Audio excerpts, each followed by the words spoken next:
Assalamualaikum warahmatullahi wabarakatuh. Innal hamdalillah nahmaduhu wa nasta'inuhu wa nastaghfiruh wa na'udzu billahi min shururi anfusina wa min sayyiati a'malina. May yahdihillahu fala mudilla lahu wa may yudlil fala hadiya lahu. Ashhadu an la ilaha illallah wahdahu la syarika lahu wa ashhadu anna Muhammadan abduhu wa rasuluh. Ya ayyuhalladzina amanu taqullaha haqqa tuqatih wa la tamutunna illa wa antum muslimun. Ya ayuhan nasu taqu rabbakum alladhi khalaqakum min nafsin wahidah wa khalaqa minha zawjaha wa batha minhuma rijalan katsiran wa nisaa'a wattaqullaha alladhi tasaaluna bihi wal arham innallaha kana 'alaykum raqiba. Ya ayyuhalladzina amanu taqullaha wa qulu qawlan sadida yuslih lakum a'malakum wa yaghfir lakum dhunubakum wa may yuti'illaha wa rasulahu faqad faza fawzan 'azima. Amma ba'du fa inna asdaqal hadithi kitabullah wa khairal hadi hadi Muhammadin sallallahu alaihi wa ala alihi wasallam wa syarrul umuri muhdatsatuha fa inna kulla muhdatsatin bid'ah wa kulla bid'atin dhalalah wa kulla dhalalatin finnar. Ahibati fillah, ikhwani wa akhwati fillah rahimani wa rahimakumullah. Pada kesempatan yang mulia ini, alhamdulillah kita kembali untuk membahas kitab Al-Furqan. Dan kita masih berbicara atau masih membahas tentang kisah Luqman. Kisah Luqman yang Allah Subhanahu wa taala beritakan dalam surat Luqman. Kita berharap kepada Allah Subhanahu wa taala dengan membaca ayat-ayatnya dan memahami isinya masuk dalam apa yang disabdakan oleh Rasul kita sallallahu alaihi wasallam, khairukum man ta'allamal Qur'ana wa 'allamahu. Sebaik-baik kalian adalah orang yang belajar Al-Qur'an dan mengajarkannya. Mempelajari ayat-ayat Allah, membaca ayat-ayat Allah dan mempelajari isinya, mempelajari maknanya, masuk dalam apa yang disabdakan oleh beliau dalam hadis tadi. Khairukum man ta'allama al-Qur'ana wa 'allamahu. Sebaik-baik kalian adalah orang yang belajar Al-Qur'an dan mengajarkannya. Dalam kesempatan yang lalu, kita bahas tentang faedah yang pertama dari kisah Luqman, yakni hikmah itu diberikan oleh Allah Subhanahu wa taala kepada siapa saja orang yang Allah kehendaki. Allah berfirman di surat Luqman ayat yang ke-12, "Walaqad ataina Luqmanal hikmata." Dan sesungguhnya kami telah menganugerahkan al-hikmah kepada Luqman. Kami telah menganugerahkan kepada Luqman al-hikmah. Apa itu hikmah? Hikmah sebagaimana yang sudah dibacakan dalam pertemuan-pertemuan yang telah lalu, sebagaimana disebutkan oleh Syekh Abu Islam di sini, adalah al-qaulul munasib li syakhsil munasib fil waqtil munasibi bil miqdaril munasib wal uslubil munasib. Al-qaulul munasib, perkataan yang munasib, ucapan yang sesuai, yang pas, li syakhsil munasib, kepada seseorang yang pas, yang cocok untuk perkataan ini. Bil waqtil munasib, di waktu yang pas. Bil miqdaril munasib, dengan kadar yang cocok, kadar yang pas, yang sesuai, yang munasib. Wal uslubil munasib, dan dengan uslub, metode yang munasib. Ini arti daripada hikmah. Dan Allah Subhanahu wa taala berfirman dalam surah Al-Baqarah ayat yang ke-269, "Wa may yu'tal hikmata faqad utiya khairan katsira." Dan barang siapa yang diberikan hikmah, maka sesungguhnya dia telah diberikan kebaikan yang banyak, kebaikan yang besar. Luqman al-Hakim, ikhwan yang Allah muliakan, adalah seorang manusia yang dipandang biasa saja oleh manusia yang lain. bahkan penggembala kambing.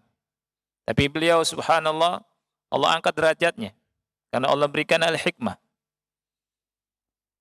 Di kitab ini sebagaimana disebutkan oleh Imam Suyuti dalam Ad-Durr al-Mansur, ada seorang laki-laki yang melewati Luqman, ya.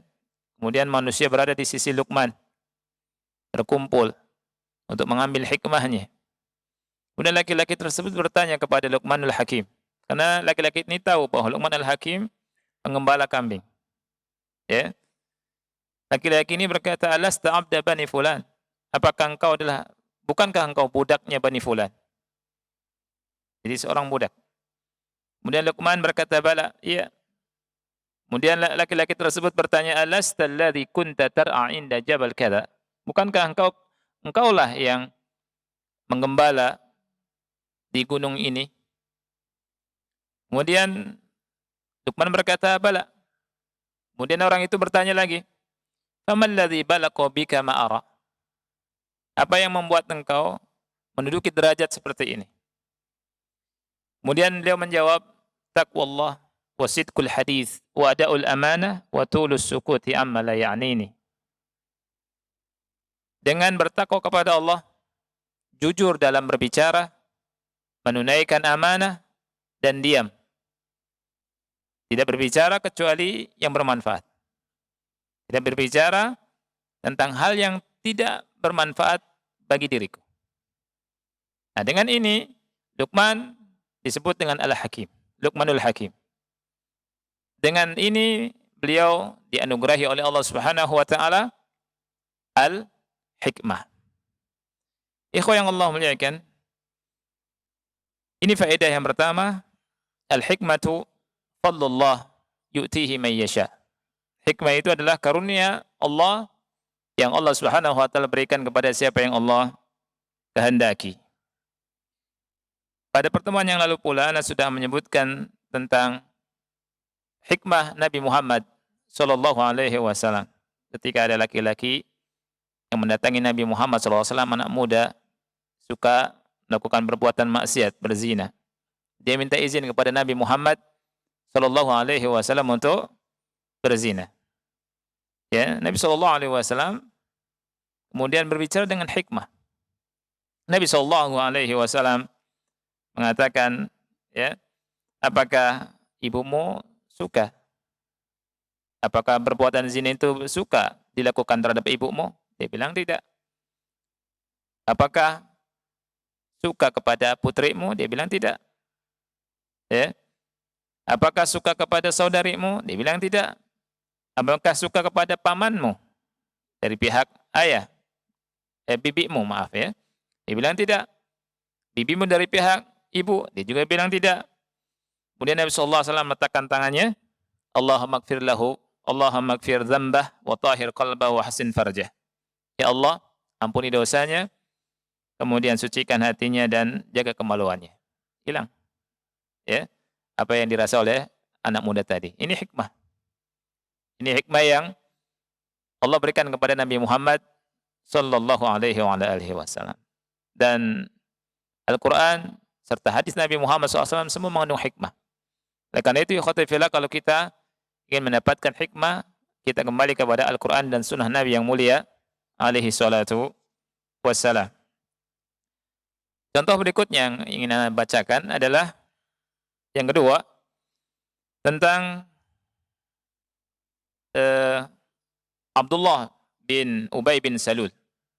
Abdullah bin Ubay bin Salul, pemimpin munafik, di mana Rasulullah SAW melarang sahabat membunuhnya. Dan ini juga hikmah.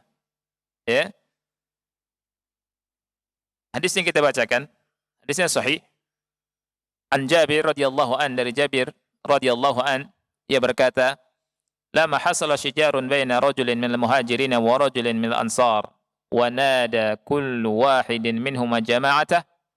Qala Ibn Salul, aqad tada'u alaina la in raja'na ila al-madinati la yukhrijanna al-'azzu minha al-adhal."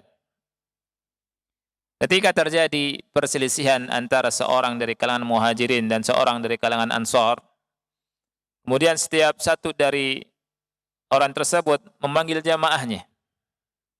Kemudian Ibnu Salul berkata, apakah dia telah memanggil kami? Apabila kami pulang ke Madinah, niscaya orang yang paling mulia akan mengusir orang yang hina. Maksudnya, yang mulia itu dia. Yang hina adalah siapa? Nabi Muhammad sallallahu alaihi wasallam. Wal'iyadzubillah. Ini perkataan yang kufur. Perkataan yang mungkar. Faqala Umar radhiyallahu an berkata, "Ala naqtulu ya Rasulullah hadzal khabith?" Tidakkah kita bunuh khabith ini wahai Rasulullah? Tidakkah kita bunuh Ibnu Salul ini? Ya. Kemudian faqala Nabi sallallahu alaihi wasallam, "La yatahaddatsu an-nas annahu kana yaqtulu ashabah." Rasul melarang tidak. Supaya manusia tidak berbicara bahwa Nabi Muhammad sallallahu alaihi wasallam membunuh sahabatnya. Ya, jadi Nabi sallallahu alaihi wasallam tidak membolehkan para sahabat atau Umar bin Khattab membunuh Ibnu Salul karena apa, ikhwan? Karena khawatir manusia ngomong tidak benar tentang Nabi Muhammad sallallahu alaihi wasallam, dan ini mudaratnya lebih besar lagi. Ya. Dan inilah hikmah. Hikmah yang Allah berikan kepada Nabi Muhammad SAW. Seandainya manusia ngomong, oh Nabi Muhammad bunuh sahabatnya nih, ini akan menghalangi manusia masuk apa? Islam. Nanti mereka bilang, ngapain kami masuk Islam? Nanti dibunuh oleh Nabi Muhammad sallallahu alaihi wasallam. Lihat, ikhwah. Padahal perkataan Ibnu Salul ini perkataan yang sangat-sangat mungkar. Tapi Nabi Muhammad SAW menahan diri dan melarang sahabat beliau membunuh Ibnu Salul ini. Za'im munafiqin, kepalanya kaum munafikin, pemimpinnya kaum munafiqin. Contoh yang ketiga, hikmah yang Allah berikan kepada Nabi Muhammad SAW di perjanjian Hudaybiyah.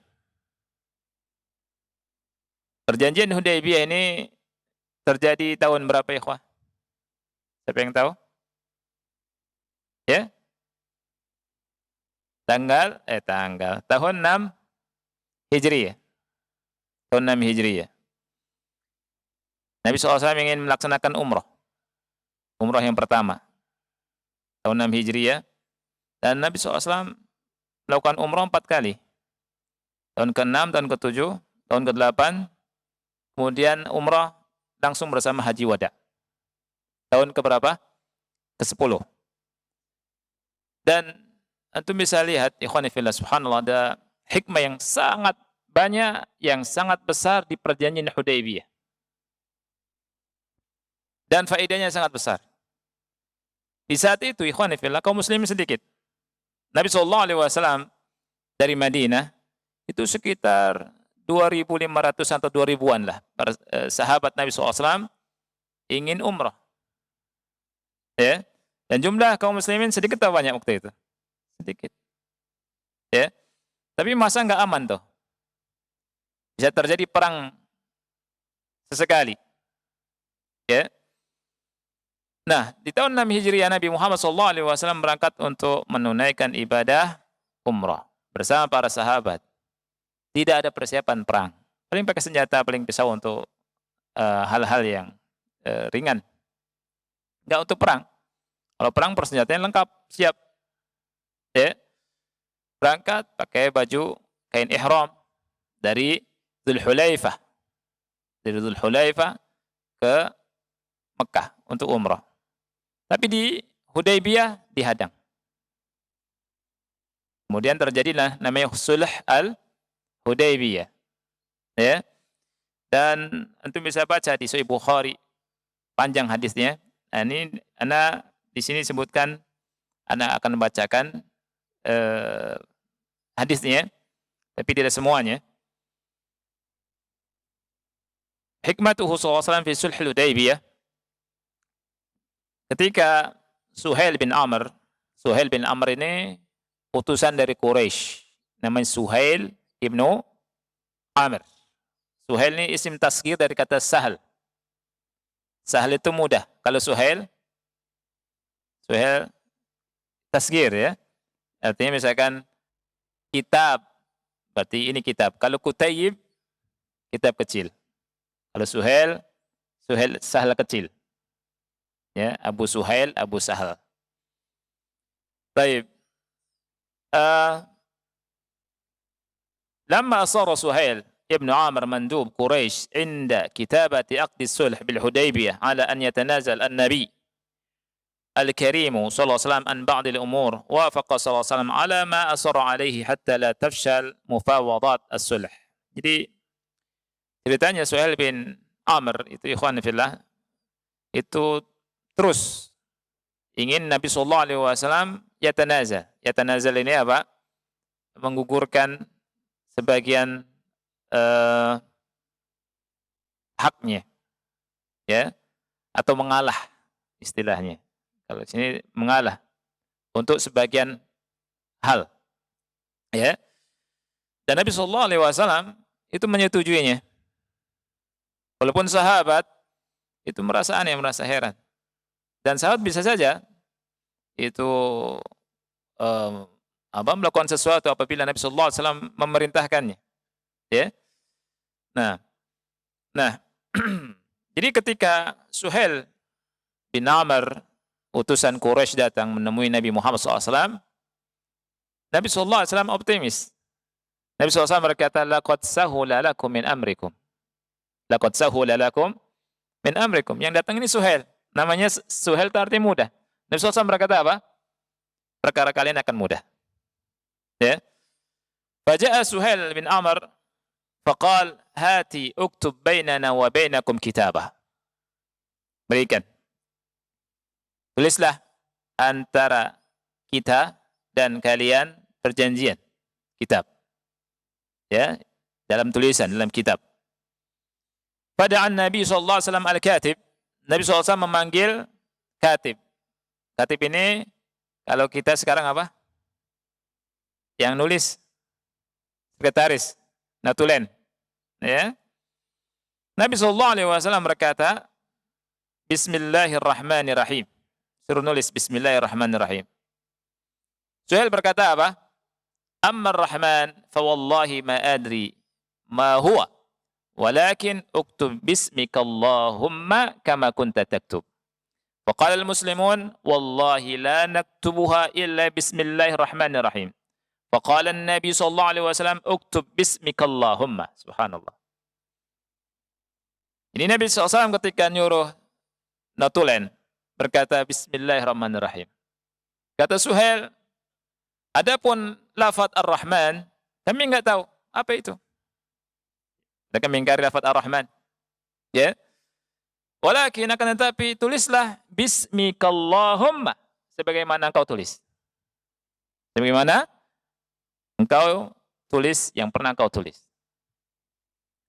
Kemudian kaum muslimin, para sahabat Rasulullah SAW berkata apa ikhwan?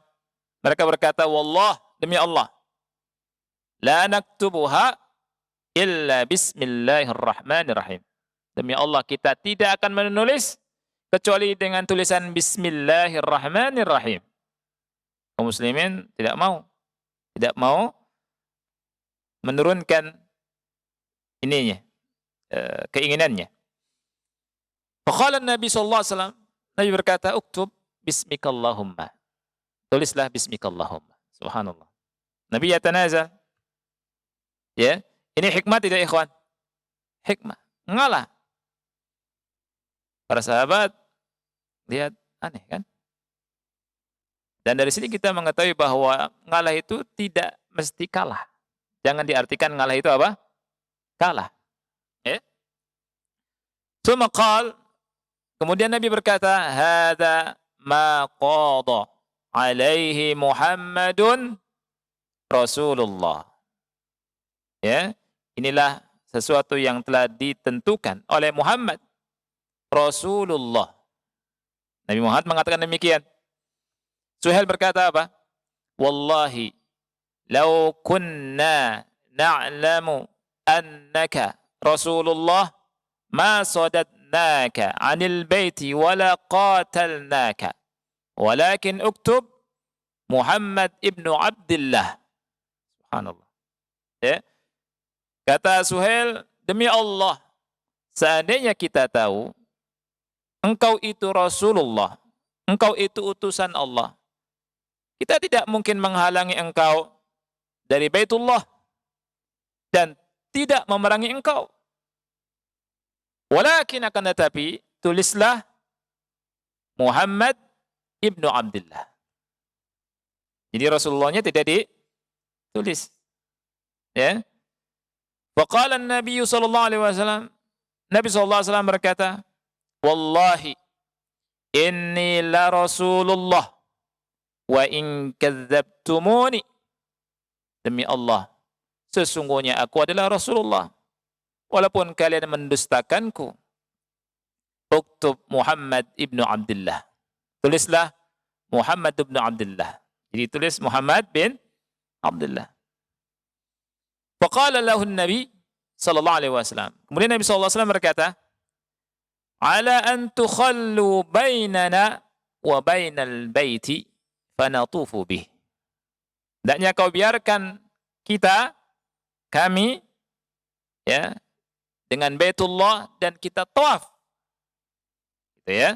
Nabi sallallahu alaihi wasallam menginginkan untuk masuk ke Baitullah dan tawaf.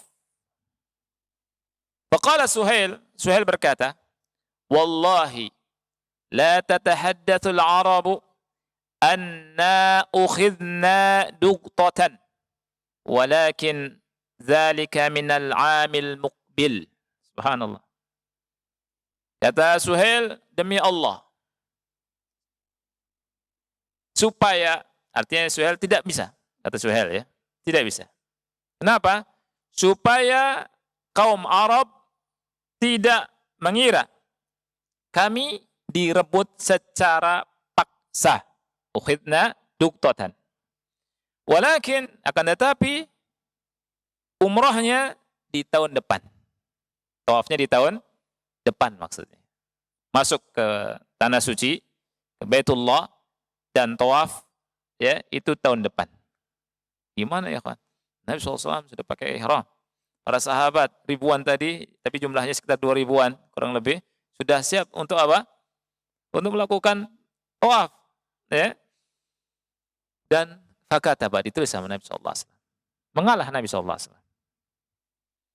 Faqala Suhail berkata, "Wa ala annahu la ya'tika minna rajulun wa in kana ala dinik illa radattahu ilaina." Ini di antara isi perjanjian Hudaybiyah. Secara kasat mata, kalau kita baca sepintas, merugikan kaum muslimin. Kata Suhail, perjanjiannya adalah di antaranya, kalau ada seseorang, ya, kalau ada seseorang datang kepada engkau dari kami, walaupun dia itu beragama di atas agamamu, maka wajib kau kembalikan kepada kami. Nah, itu. Ini di antara isi apa? Isi perjanjiannya. Ya, dan dibuktikan oleh Rasulullah sallallahu alaihi wasallam. Ya, dan hadisnya panjang di Sahih Bukhari, tapi asik baca itu. Ya. Jadi fakarihal mu'minuna dzalika wamta'adu minhu wa aba Suhail illa dzalika fakatabahu an-nabi sallallahu alaihi wasallam ala dzalik. Kaum muslimin, kaum mukminun, para sahabat Nabi Muhammad sallallahu alaihi wasallam itu enggak menyukai perjanjian ini, isinya, ya. Tetapi Suhail tetap, ya, enggan, melainkan sesuai dengan apa yang dia dan kaum Quraisy inginkan. Dan Nabi sallallahu alaihi wasallam menyetujui. Kemudian mengadakan perjanjian. Ya. Dan isinya diantaranya genjatan senjata selama 10 tahun. Disetujui. Masya Allah, ikhwan. Di tahun itu juga, kemudian Nabi sallallahu alaihi wasallam bertahallul. Ya, di saat itu, setelah itu. Dan para sahabat juga bertahallul setelah itu. Awalnya tidak mau, karena para sahabat masih belum yakin, ya, Sampai salah satu istri Nabi sallallahu alaihi wasallam karena Rasul sedih memerintahkan untuk tahallul langsung, enggak mau para sahabat. Kemudian salah satu istri Rasul sallallahu alaihi wasallam memerintahkan Nabi Muhammad sallallahu alaihi wasallam untuk mencontohkan langsung nyukur kepalanya, dan para sahabat ketika melihat itu langsung mereka berlomba-lomba untuk tahallul. Nah, kemudian di tahun depannya, di tahun ke-7 Hijriah, baru Nabi sallallahu alaihi wasallam umrah. Namanya Umratul Qadha. Dan ini pun cuma 3 hari. Diizinkan cuma 3 hari, subhanallah. Ya, diizinkan cuma 3 hari. Kemudian subhanallah, mereka ikhwani fillah melanggar perjanjian Hudaybiyah. Mereka melanggar perjanjian Hudaybiyah. Cuma sekitar 2 tahunan saja. Ya, 2 tahun lebih. Kenapa? Dengan keadaan aman, kondisi tidak perang, apa yang terjadi? Kebaikan turun kepada kaum muslimin. Berbondong-bondong orang masuk Islam. Melihat dakwahnya Nabi, melihat dakwahnya para sahabat Rasulullah SAW, melihat akhlak mereka yang terpuji, yang baik, fitrahnya mereka nerima, dan berbondong-bondong orang masuk Islam. Subhanallah. Ya. Orang kufar Quraisy tidak suka tuh. Akhirnya mereka merobek perjanjian. Tidak lama tuh. Ya. Dan karena mereka merobek perjanjian, membatalkan perjanjian sepihak, ya tentunya sudah batal perjanjiannya. Maka di tahun 8 Hijriah, Nabi Muhammad sallallahu alaihi wasallam bersama berapa para sahabat, ikhwan? 10.000 sahabat Rasul sallallahu alaihi wasallam berangkat untuk membuka kota Mekah. Hingga terjadi Fathu Mekah di tahun berapa? 8 Hijriah. Fathu Mekah. 10.000 sahabat. Awalnya cuma 2.000-an. Dalam waktu yang cuma 2 tahun, ribuan orang masuk Islam. Padahal di Mekah itu berapa tahun Nabi berdakwah? 13 tahun. Ya kan? Umur 40 tahun. Ya. Sampai 53. Kemudian di Madinah baru 2 tahun. Baru 6 tahun. Dari 6 tahun itu masih sedikit yang masuk Islam, 6 tahun itu. Ya. Dalam 2 tahun itu banyak yang masuk Islam. Ini rahasianya keamanan. Oleh karena itu, ikhwan fillah, orang-orang kufar, musuh-musuh Islam tidak suka dengan keamanan. Berusaha terus ingin membuat bagaimana negeri-negeri Islam dan kaum muslimin tidak aman. Ini harus dipahami oleh kita. Ya.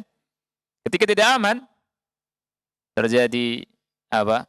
Orang benci sama Islam dan seterusnya. Tapi ketika aman, dakwah Islam akan apa? Menyebar.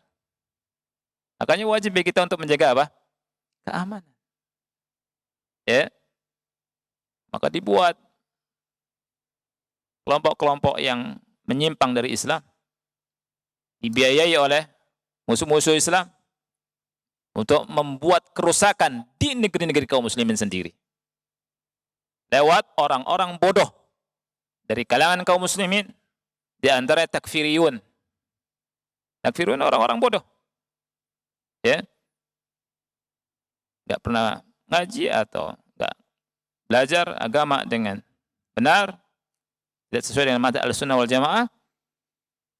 Kemudian ngebom sana, ngebom sini, membuat kaum muslimin tidak aman dan membuka negeri-negeri kufar memasuki negeri kaum muslimin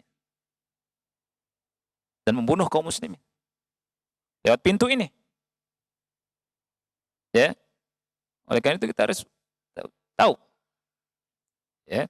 Dan tidak ada Ahlussunnah wal Jamaah ngebom, ya.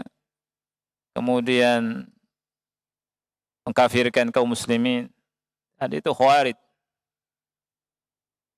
Dan inilah sebabnya ikhwan fillah, orang-orang kufar ingin terus membuat kaum muslimin dalam apa? Dalam keadaan tidak aman. Wajib bagi kita untuk menjaga keamanan. Dan terus belajar. Dan terus berdakwah. Ya, dan tidak boleh putus asa. Walaupun dakwah itu suaranya jauh kalah dengan kemaksiatan. Suara dakwah senyap, sepi. Suara kemaksiatan, suara kemungkaran, liberal, suara-suara yang menyimpang, Masya Allah, besar di mana-mana. Ya. Suara-suara yang mendangkalkan akidah kaum muslimin dimudahkan. Media-media dikuasai sama mereka dan seterusnya. Tapi tidak boleh putus asa untuk mendakwahkan Islam yang hak. Ya. Kembali kepada Quran dan Sunnah ala fahmi salaful ummah. Nah, di tahun ke-8 Hijriah berbondong-bondong kaum muslimin berbondong-bondong kaum manusia masuk Islam setelah Fatu Mekah. Ya. Jadi Nabi SAW masuk ke kota Mekah di tahun 8 Hijriah, membuka kota Mekah, masuk pakai tunggangannya dan menunduk. Tidak sombong. Ingat dengan Allah Subhanahu wa taala, beda dengan raja-raja yang menguasai negeri-negeri, membuka negeri-negeri, menjajah negeri-negeri yang lain dengan sombong. Ya, tapi Nabi SAW tidak demikian. Nah, kemudian setelah itu terjadi peperangan di Taif, ya.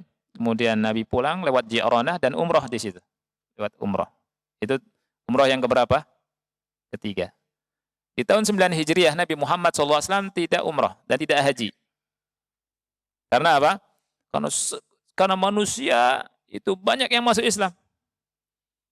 Dan tahun 9 Hijriah disebut dengan Amul Wufud. Disebut dengan apa? Amul Wufud, tahun utusan. Jadi utusan manusia datang ke Madinah menemui Nabi SAW ingin belajar Islam. Nabi SAW Nabi menyambut. Oleh karena itu Nabi Muhammad SAW mengutus Abu Bakar Siddiq untuk haji. Bukan untuk haji, untuk umrah. Untuk umrah. Untuk umrah dipimpin oleh Abu Bakar Siddiq. Kemudian diperintahkan oleh Nabi Muhammad SAW diumumkan bahwa setelah tahun ini yang tawaf tidak boleh telanjang dan tidak boleh orang musyrik. Itu. Berarti menunjukkan bahwa yang tawaf itu telanjang, akhi. Budaya telanjang itu budaya siapa? Budaya jahiliyah atau budaya siapa? Jahiliyah. Kalau jilbaban budaya siapa? Kewajiban dari Islam. Makanya mengatakan bahwa jilbab itu budaya Arab enggak benar. Ya. Dan hadisnya sahih. Nabi memerintahkan Abu Bakar Siddiq untuk mengumumkan tidak ada yang tawaf kecuali tidak ada yang tawaf yang telanjang dan musyrik. Nah, itu. Baru di tahun 10 Hijriah maka Nabi SAW haji. Disebut dengan haji wada. Dan subhanallah banyak sekali sahabat yang ikut haji bersama Rasul sallallahu alaihi wasallam. Di dalam hadis Jabir antum melihat Rasul sallallahu alaihi wasallam di depannya itu manusia, samping kanan manusia, samping kiri manusia, belakang manusia. Saking banyaknya yang ingin berhaji bersama Nabi Muhammad sallallahu alaihi wasallam. Ya. Dan terjadilah haji di tahun 10 Hijriah, ya, dan nanti bisa bayangkan jalannya dari Madinah ke Mekah itu sekitar semingguan. Pekanan. Ya. Nyampe di Mekah tanggal 4 Zulhijjah. Kalau tidak salah berangkat tanggal 20 Zulqa'dah, 27 Zulqa'dah. Nyampe di Mekah tanggal 4 Zulhijjah. Jalan. Masya Allah. Jalan nggak ada yang jalan kaki, ada yang berkendaraan. Kemudian tuh bisa bayangkan tidak ada hotel. Hotelnya bintang 1000. Tidak. Tapi sekarang subhanallah orang yang umrah, subhanallah enak, ya, pakai mobil ber-AC, itu tidak. Sekarang udah ada kereta yang cepat, Masya Allah. Kemudian di Mekah dan di Madinah ada hotel, tapi subhanallah masih grundel. Ini mau umrah atau mau senang-senang? Sebagian orang itu. Ya tidak? Subhanallah. Ada tai cecak aja di WC, ribut. Ya? Ajib orang yang mau umrah sekarang. Kalau umrahnya Nabi SAW dan para sahabatnya luar biasa. Ini orang umroh sekarang ngomel kalau pelayannya telat sedikit, nggak ada makanan sedikit, makanannya nggak selera. Aduh, ya. Walaupun memang itu haknya, tapi harus siap. Ini ibadah, ya. Di ikhwah yang Allah muliakan, kalau kita kembali kepada perjalanan Nabi Muhammad SAW luar biasa, ya. Dan kita kembali ke sini. Ini salah satu hikmah yang Allah Subhanahu wa taala berikan kepada siapa? Kepada Nabi Muhammad sallallahu alaihi wasallam. Ya, padahal isi perjanjian Hudaybiyah itu secara sepintas banyak merugikan kaum muslimin. Tapi di balik itu, mengalahnya Nabi Muhammad sallallahu alaihi wasallam itu luar biasa. Ada hikmah yang besar. Oleh karena itu, ya, Allah Subhanahu wa taala menyebutkan tentang perjanjian Hudaybiyah ini dengan fath, kemenangan. Ya. Anda bisa lihat di surat Al-Fatih ayat yang pertama, inna fatahna laka fatham mubina. Maksudnya apa? Maksudnya perjanjian Hudaybiyah. Inna fatahna laka fatham mubina. Sesungguhnya kami, ya, telah memberikan kemenangan kepada engkau dengan kemenangan yang nyata. Kami bukakan Mekah. Ya.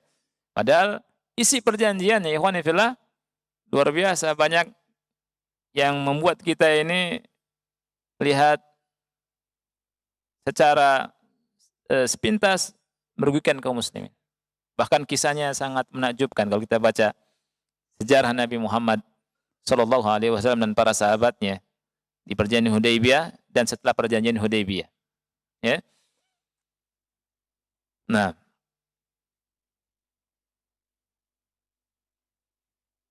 jadi kata Syekh rahimahullah, al-hikmatu fadlullahi yu'tihi man yasha, faman manna Allahu alaihi bil hikmati fa alaihi an yashkura Allah lailan wa nahara.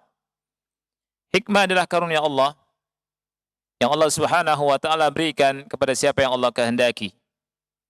Maka barang siapa yang Allah Subhanahu wa taala anugerahkan hikmah kepadanya, maka wajib bersyukur kepada Allah Subhanahu wa taala siang dan malam. Fa inna Allah azza wa jal, karena sesungguhnya Allah azza wa jal telah mengaitkan antara hikmah dengan syukur. Jadi kalau Allah kasih hikmah kepada kita, maka wajib bersyukur. Karena alasannya Allah Subhanahu wa taala mengaitkan antara hikmah dengan syukur.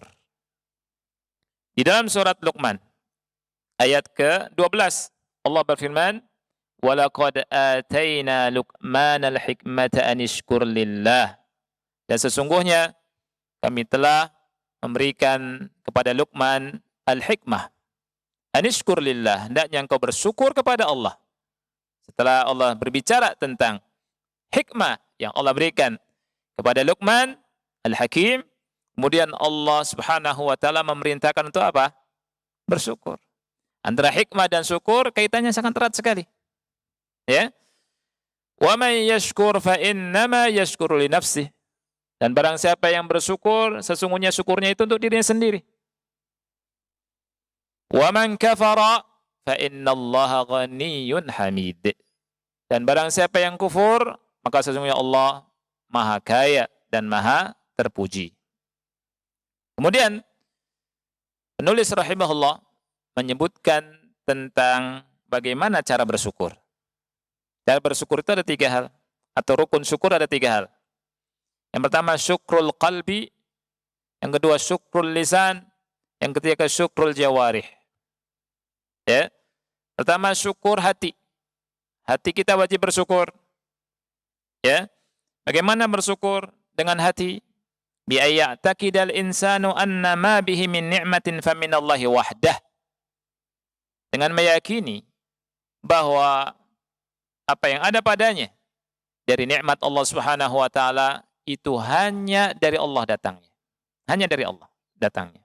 Jadi kita wajib meyakini bahwa semua kenikmatan yang ada pada kita Dari siapa? Dari Allah. Dari dukun? Bukan. Dari jin? Bukan. Dari Nyi Roro Kidul? Hah? Bukan. Dari siapa? Allah. Faminallah wahdah. Allah berfirman di surat An-Nahl ayat 53, "Wa ma bikum min ni'matin faminallah." Tidak ada kenikmatan yang ada pada kalian melainkan datangnya dari Allah. Apa saja nikmat yang ada pada kalian, kata Allah, itu dari Allah. Ya wajib kita yakini. Dari ujung rambut sampai ujung kaki dari siapa? Allah. Ya. Rumah kita dari siapa? Allah. Kendaraan kita dari siapa? Allah. Ya. Seorang laki-laki dapat istri, istri dapat suami dari siapa? Allah. Punya anak dari siapa? Allah. Punya cucu? Allah. Ya. Semua kenikmatan dari siapa? Dari Allah Subhanahu wa taala. Wa ma bikum min ni'matin faminallah. Ini keyakinan yang wajib kita perhatikan. Yang kedua, syukrul lisan. Syukur itu dengan lisan, dengan lidah. Ya. Bagaimana syukur dengan lidah?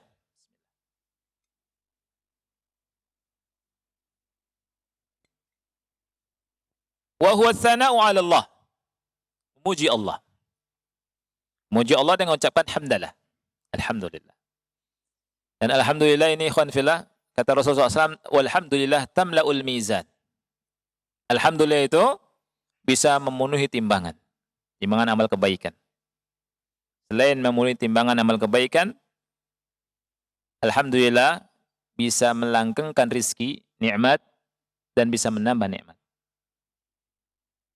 Selain itu juga, alhamdulillah bisa mendatangkan ridha. Seseorang makan yang enak, ya, makan yang nikmat, yang lezat, terserah antum makan apa aja, terserah antum mau makan. Yang penting tidak memudaratkan. Ya tidak? Kemudian mengucapkan apa? Alhamdulillah. Apa kata Rasulullah SAW? Tidaklah seseorang memakan sebuah makanan, meminum sebuah minuman, kemudian mengucapkan hamdalah, ya, melainkan Allah memberikan apa? Ridha-Nya. Allah kasih ridha. Subhanallah. Setelah mendapatkan kenikmatan, mendapatkan nikmat yang lebih besar dari itu. Yakni apa? Ridha-Nya Allah Subhanahu wa taala. Makanan nikmat yang kecil, nikmat dunia. Tapi ridha Allah nikmat besar. Dengan makan mendapatkan ridha Allah Subhanahu wa taala. Itu. Wa tahaddatsu amma an'ama Allahu bihi 'alal 'abd. Kemudian boleh berbicara tentang nikmat yang Allah berikan padanya. Allah berfirman, "Wa amma bi ni'mati rabbika fahaddits." Adapun tentang nikmat Rabbmu, maka boleh kau katakan, boleh ceritakan. Selama tidak dalam rangka fakhr, selama tidak dalam rangka membangga-banggakan diri. Ya. Kemudian yang terakhir, yang ketiga adalah syukru al-jawarih. Bersyukur dengan jawarih, bersyukur dengan anggota badan. Ya. Bagaimana syukur dengan anggota badan ini? Wa huwa an ya'budal insanu rabbahu kama amarah. Syukran lillahi ala ni'amih. Yaitu seseorang hendaknya beribadah kepada Rabbnya sesuai dengan perintahnya. Dalam rangka bersyukur kepada Allah Subhanahu wa taala atas nikmat-nikmatnya. Allah berfirman di surat Saba ayat yang ke-13, "I'malu ala Dawud syukra." I'malu ala Dawud syukra. Wahai keluarga Dawud, beramalah. Beramalah, maksudnya beramal kebajikan, beribadah. Syukra, dalam rangka bersyukur kepada Allah Subhanahu wa taala. Oleh karena itu, ketika dapat rezeki, kemudian kita semakin giat beribadah, itu adalah bentuk syukur. Dapat rezeki, semakin bersedekah, ya. Dapat rezeki, sedekah. Ini bentuk apa? Syukur. Yang dibalik, bersedekah cari rezeki. Nah, ini ngawur ini. Ya? Ada sedekah cari supaya misalkan sedekah 10 ribu. Supaya datang 100 ribu. Ini ketika nggak dapat 100 ribu, marah sama Allah SWT. Ini ajaran yang menyimpang. Kelihatannya benar, tapi ada maksud di balik itu. Salah, keliru. Betul, bersedekah itu bisa mendatangkan kebaikan. Tapi salahnya adalah meniatkan sedekah untuk begitu. Ya. Nah, jadi ikhwah yang Allah muliakan, beribadah kepada Allah Subhanahu wa taala bagian daripada syukur. Dapat rezeki, misalkan Allah kasih seseorang 10 juta misalkan. Dapat 10 juta. Dapat 10 juta buat minum-minuman keras. Undang kawannya, "Akhi, kawanku, ana punya apa? Ana punya duit nih. Ayo, ana mau tasyakuran." Kemudian kumpulkan kawan-kawannya, kemudian begadang malam sambil minuman keras, main gaplek lagi. Ini bersyukur tidak? Ini bersyukur atau kufur ini? Kufur. Ada lagi, dapat rezeki, Masya Allah ya. Rezeki kemudian puluhan juta. Kemudian sekalian nyunatin anaknya. Sekalian manggil artis dangdutan. Gitu. Joget-joget sambil minuman keras. Dalam rangka tasyakuran. Ini benar nggak ya tasyakuran begini? Ya. Islam suruh pakai jilbab, ya. Kemudian tidak ikhtilat. Ini malah begitu. Ini bukan bersyukur namanya. Ya. Ini dilihat. Tapi banyak orang awam yang belum paham atau kurang paham. Oleh karena itu, kita jelaskan makna syukur yang benar. Bagaimana syukur yang benar adalah dengan semakin dekat kepada Allah Subhanahu wa taala, beribadah kepada Allah Subhanahu wa taala, dan kita tunduk kepada aturan Allah Subhanahu wa taala. Ini saja barangkali yang bisa Anda sampaikan, mudah-mudahan manfaat. Saya akhiri wa sallallahu ala nabiyina Muhammad wa ala alihi wa sahbihi wa barak wa sallam. Wassalamualaikum warahmatullahi wabarakatuh.